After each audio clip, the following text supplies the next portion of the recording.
There's so many crossroads you come to and can't put your finger on why you went the way you did. Funny all the things you realize when that 2020 hindsight vision opens up your eyes. Welcome to Wandering the Wild Mess with Heather Morgan.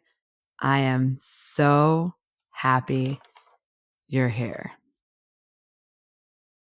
This episode, we're going to get into a little bit of the tough stuff. I want to be a little vulnerable with you because I'm realizing more than ever that so many of us are going through really hard things all the time, but many of us have just really been great or conditioned to be able to just smile through the difficult. And I 100% understand that whole perspective on just, kind of sucking it up and putting on a happy face. And I definitely did that for a long time, not only in my life, in my marriage, in my career, all of the things. And there's some days that are just hard. And so it becomes even harder to kind of play that part of like, I'm good when inside you don't feel that way.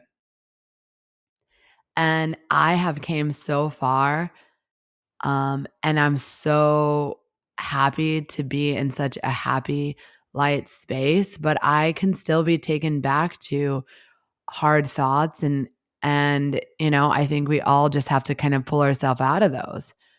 And so I kind of want to tell the story of and I've mentioned this before, it wasn't rainbows and sunshine leaving my life behind in Utah to come to Nashville, Tennessee. And sometimes when I look back, I'm in awe of myself for even doing it. I don't even know how it happened, to be honest. Like it kind of feels like here I am, right? And I don't even know sometimes how I got here, but I want to kind of go back to that first month when I got to Nashville because I will say there's been some highs, like the highest of highs during this time, and then some lowest of lows. But if I look back at the whole last now almost 2 years since my separation at the end of this month, it'll be 2 years. I think that first month coming to Nashville was probably my lowest. And I talked about this before. I came out and I was doing the Airbnb thing for 3 months. And the first week I had from one of my girls back home drive out with me. She stayed for a week. We had a great time. And I remember that like at the end of her getting ready to go, I just had this small 1 bedroom Airbnb. So it was a tight space for both of us. And it was like my first time like having a roommate again besides my husband. So I mean, I love her to death, but I was good for her to go. I was ready to start my new life in Nashville. And I don't even know what that meant. Because when I think about it, I didn't even have this like game plan of like, okay, so I live here now. Like, I need to find a house. I don't have any friends. Like, I didn't really, all I knew is I was looking for a house because I had a realtor, but I didn't really like know how I was going to make any friends. And I don't even know if I like really put that much thought or energy, like, what's the strategy for me to make friends? Because I was so busy with work.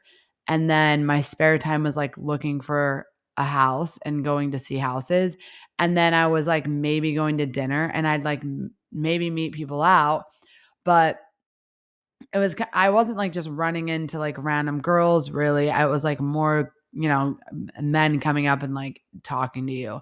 So it was kind of like I didn't really put much thought into how. I guess I just kind of knew I would end up making friends weirdly. But it's weird because once I had made friends now, like I learned a lot of girls like used like apps like Bumble, like as a friend. And I was like, gosh, you have been out. It's just a totally different life from some girl that has had the same friends since like, some from like she's known her whole life since like elementary to others at least like high school, college to like age to like people meeting. I never would even have thought about seeking out friends in those kinds of ways. So it was strange to me. But at this time, I still didn't have any friends. And I wasn't like actively because I think I just felt like too overwhelmed between my full-time job and looking for a house and being in an Airbnb that it just didn't seem like a priority. So, which is fine, but I started really getting in my head. And I don't want to say by any means that living in an Airbnb in East Nashville is like being in jail or prison. I'm trying not to compare it. But what I will say is that leaving your hometown and everyone you've ever known to go somewhere else and not know any other person and have all your friends back home, they're great, but they're like busy with their lives. They're not single women or single people that don't have children or husbands or careers that can just talk to you on the phone like whenever you wanted. Like there was oftentimes they're like super busy. So I wasn't sharing, I wasn't reaching out like, oh my gosh, I really need you. And I know they all would have dropped anything for me if I would have, but I didn't want to appear like, oh, I need someone. I just didn't know how to get out of my own head. And I was so alone. And, work would occupy me. And then I would, maybe go look at the couple houses, maybe go have a couple drinks somewhere. And then I'd come back and I would just be like, what am I doing? Did I really just move to Tennessee and you don't know anyone and you don't even know what you're going to do? Like, you don't even know where you're going to live? Like, what the hell are you doing, Heather? What are you doing? And I would lay there and like I was kind of beating myself up like I would go down those rabbit holes, which I hope that people don't do this, but I know too well now that we all do in some way or another, or the most of us do, where you're like, am I going to be alone forever? What if I don't find any friends? What if I don't this? What if I don't? What if that was the wrong move? What if I should have stayed in Utah? What if like everything? It would just, it was so heavy that I feel like the worry of like, what are you doing was like crushing me. I would be like laying in bed and it was just this heavy weight on top of me. And I remember like a couple of times, like one time I was just so in my head. I had called my friend Elaine, that the one that came out was there with me the first week. And I was like, and she coincidentally or not, whatever, she's a trauma therapist. So it's not, so it probably the right friend to have. And I'm just like, I'm spiraling. And I've never done this. I don't, losing my dad was probably like the most that I've ever been in this like super like, what am I doing? How is life like this way? But this was like different because it was kind of in my control and I still chose to do it. And now here I am feeling absolutely unable to get out of my own head about everything that I've done. And I'm just like, I just don't even know. It was a complete and utter like, if I can still, and this is what, over a year ago, I can still like mentally feel how I felt. And it was awful. And I'm so good usually at being like, snap the out of it, girl. It is just, that's not my thoughts. But I was like, not able to. And during this whole separation, I'd listened to a ton of books, and one that I mean, obviously the 4 Agreements is such a great one, that I always go back to, but I was a lot listening to and, The Power of Now, which if you haven't listened or read it, it's just such a good book because as I've talked about in my podcast before, it's just like most of our worries comes from thinking about things we should have done in the past or worrying about the future that hasn't arrived. And it's really good at just keeping you in the now. And I was just not being able to pull myself into the moment. I was just spiraling. I don't know. That word's so hard for me. Spiraling into this like unbearable sadness. And it just felt dark there. And I remember her just kind of telling me, and I was just like, and the weird thing when I think back about it, like, I don't know when in my life that I just stopped being afraid of death, but I don't know if it's because I lost my dad. Like, I can't really pinpoint like the point in time, but I've not been one to be so afraid of death. So when I think about why I was so like being so up in my head, it's like, I mean, worst case scenario would probably be you die. And I guess I wasn't afraid of that. So I don't even know. It was just so awful. It was just so much in my head. So anyway, she's trying to talk me off this ledge. And not that I was at that extreme, but just that I couldn't stop thinking these like intrusive, crazy thoughts of like sadness. And I get off the phone with her. I get home and because I'm on Central Time now, I call my mom and I love my mom so much, and she's such a kind human being. But her and I couldn't be more different. And so, although like me and my dad were best friends, and growing up, my mom did so much for us and was the fun mom that buy the snacks, have the friends over, all the things. We just never had like a super close relationship in the sense of like a lot of deep dialogue and things like that that I experienced with me and my father. But she's always been there for me. And she's always supported me and loved me and told me I could do anything.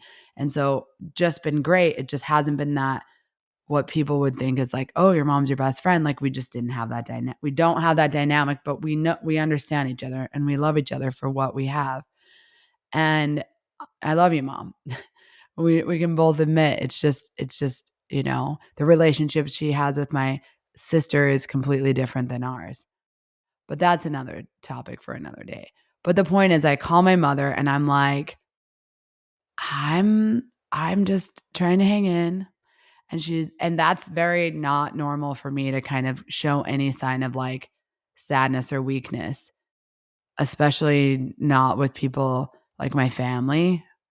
I mean, really only my dad. I mean, I'm usually just this really positive person. So she's like, "Are you doing okay?" And she says, "Well, I've been reading the scriptures with, she does some scripture study with someone."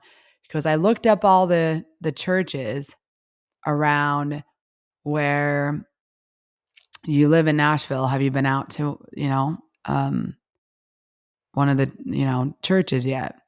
And I was like, no. And she's like, well, no pressure, but I can send you the Church of Jesus Christ of Latter-day Saint app so you can download it. Again, growing up Mormon, family still Mormon, or members of the Church of Jesus Christ of Latter-day Saints. But I'm like, okay, yeah, we'll see.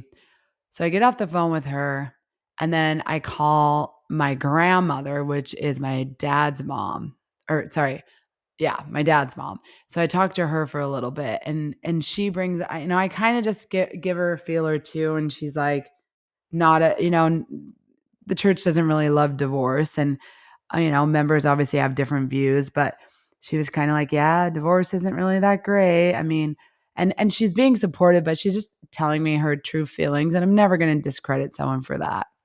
And especially not her. She just turned 97. So happy birthday and shout out to her. But she is kind of telling me, some things, and I'm just so I that night, and I'm not making this I'll give this little disclaimer. Everyone make their own decisions about their faith and their beliefs and how they feel about life. But after that, I didn't know what to do. And I was like, I gotta pray.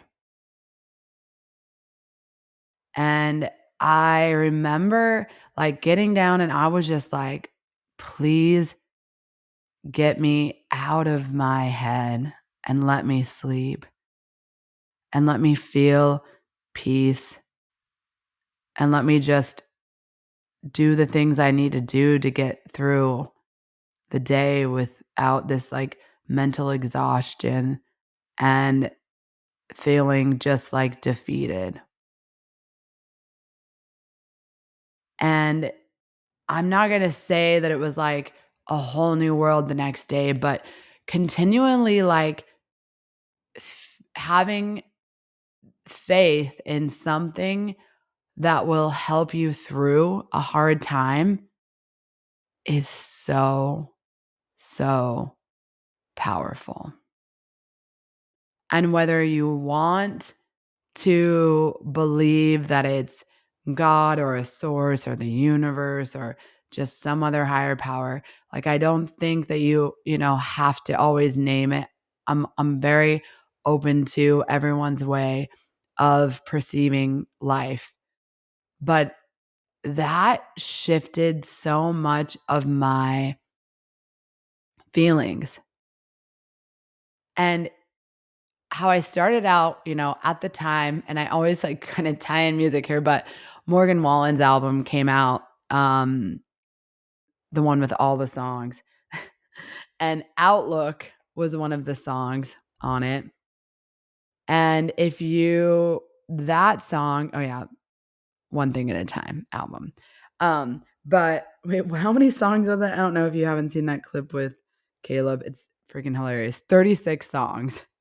So number 35 is Outlook, and it's such an amazing, like it was on repeat for me because there's a line that says, and I started out the lyrics to this song, but there's a line that says, then you look up and here you are on the flip side of crazy.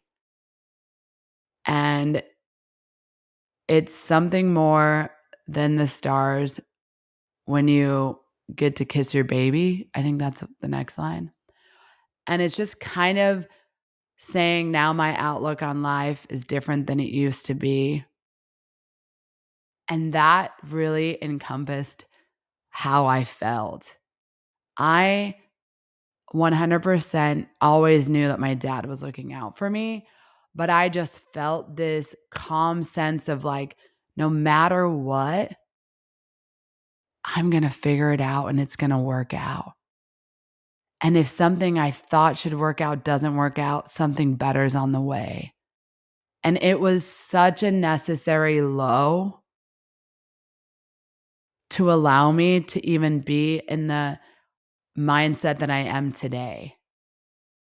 I feel so grateful for the trust and faith and positiveness that I have. And I'm not saying like toxic positivity where like, oh, everything's just gonna be perfect, but in trusting that like if you mean well, do well, good intentions, I do really believe it'll come out all right. And your perspective is such a big, huge piece on how the world and how your life shapes out. How you see the world is how you live your life. And I know that sometimes it's a little bit out of our control because that moment, like I was trying so hard to get out of that funk. So I'm telling you, if you're in one of those where you're like, gosh, like keep knowing and trusting that you'll get out of it. Just give it some time because sometimes, I get in a funk and it's an hour and I'm out. And it hasn't been thankfully for a while that it's been days But that first month when I moved here and had no one no one to talk to, no one to be there, no one to understand exactly how I felt, it was so hard. And so sometimes I think we feel a little bit like failures or like we're doing life wrong when things get hard or we can't get ourselves out of a hole for a while. But I would almost say it's not. We all get there. No one's failing for that. And no one's ever been the best, the most successful, never messed up, never had a hard time, never cried, never fell, like none of that. I don't think there's like, if I'm thinking back, and I don't have kids, but I should Google this, but I'm pretty sure that there's very unlikely that a baby learning to walk has just never fallen. And there's like some creepy, like world record of like Jameson the third was the first baby that never fell after he walked the first time. Like, no, we all just don't know what we're doing, but we get up and we try to walk, and we're probably going to fall a few times while we're learning. And once we learn, guess what? We're probably still going to end up falling because we can't anticipate every bump in the road or sidewalk that's off or, whatever, puddle in the road, patch of ice. All these things are thrown at us. We know how to walk, but we're still going to trip. Then we're just going to get up. We're not going to sit down and be like, that's it. I'm done walking. I fell. And that's kind of how life is. Sometimes we might sit on the ground a little longer because like it hurts, but we're going to get back up. It's not going to be the end of our time on this earth walking around. But it feels like it for a minute sometimes. And if I wouldn't have just reached out and tried to just get a new perspective, I think that's sometimes important for us. Like when we're in those funks, like, what can I do differently? I've been doing the same things and I'm here. So for me, it was like, all right, I'm calling my mom. And I'm going to kind of hint to her that I'm not in the headspace that I normally am. And we're going to see where this goes. And it's not beside me that it's Men's Mental Health Month. And I would love to kind of use another episode to talk about that because it's something that I'm super passionate about. But when I kind of hear myself, like, I know it's different for women in the sense that it's more okay for us to have emotions. And when I say it's more okay, it's not that it's more okay. I guess it's society accepts that it's more acceptable for us to have emotions. Not that that's obviously not right because we're all humans. But I realize even me in that moment, like I can only imagine if I put myself in a male's perspective, because even me as a woman just felt it was a little hard for me to show that vulnerability to my mom and to my grandma because I'd always just seemed so put together and I'd never been someone to just fall apart and be a wreck.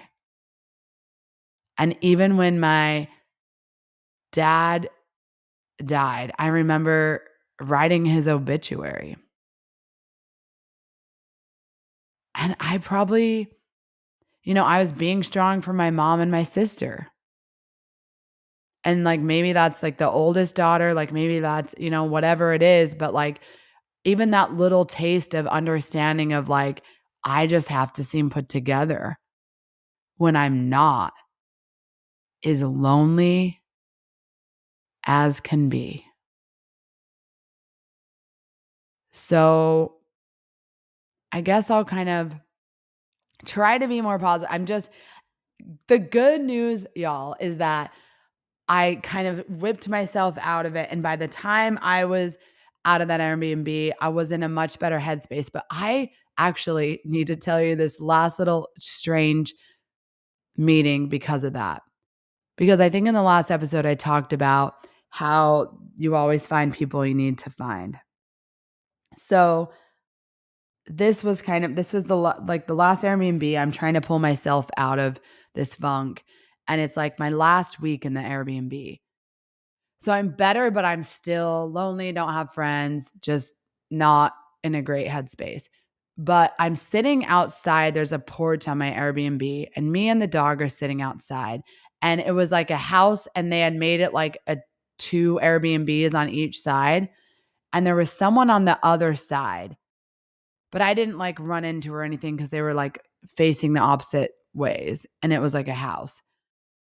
Well, I don't know if she drove by or or she saw me out, and she kind of stops, and I'm sitting on the front porch, and her and I start talking. And she's originally from Boston, and she's working for Amazon, so she's in town. So she was just been kind of like she could work virtually, so she's been kind of doing Airbnb things and going to different places. And her and I just start talking, and we're hitting it off. We end up talking for like 45 minutes. And I don't know if both of us, because she was kind of doing the Airbnb thing, we were both just like, we don't have any friends. We're getting kind of lonely. So it was nice to just talk to someone outside of work. And so we ended up talking for a minute, and I was like, hey, like, I think I was like, hey, have you been to like a lot of restaurants out here? And she's like, a few, because she had some coworkers, that she could go out with while I was working remote. So she was like, yeah, I went to this couple of spots, but I really want to try this one. And I'm like, oh, and she's like, we should go this week before you leave or whatever. And I was like, okay. So her and I plan to go to dinner. We meet up. I remember we were kind of dressing country because we were like both new to Nashville. Like we were like, do we dress like country all the time? It was like, just thinking back, like, duh, no, but like, whatever. So it was so funny. So we end up going to dinner, and it's like this really cute spot, and we just start talking about all these things, and it was so good for me because not only was she like amazing and just such a smart woman, and just such like she had such an interesting life story, and she's telling me about her college days and like some different guys she had met over the years, and like her sister was getting married and all these things. And like her parents, like their divorce, and her mom kind of flourished, and just so many stories. And at this point, I hadn't really told her a ton about like my situation. But I just was able to kind of like turn on the person that I am when I'm not just sitting at home alone. And I think that's why sometimes it's so great to like re-energize at home and be alone for a while, but it's so important for us to like connect with humans because we bring out a side of us that sometimes lays dormant when we don't have any other human to like interact and share it with. So again, that whole thing, I was like, who sent me that neighbor? What are the odds that my Airbnb neighbor would come and talk to me for 45 minutes and then end up wanting to go to dinner? And her and I had a great time.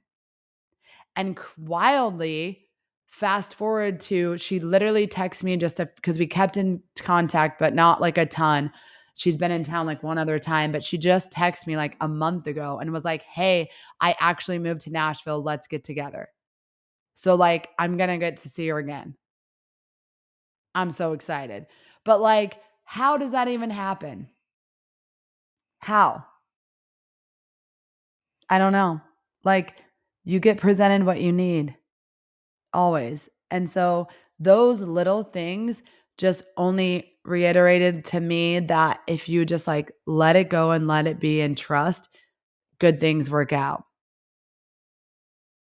So, I will end this trekking through the darkness in East Tennessee, changing my outlook episode on this another young Pueblo because he's amazing. It says, "It was not time that healed you.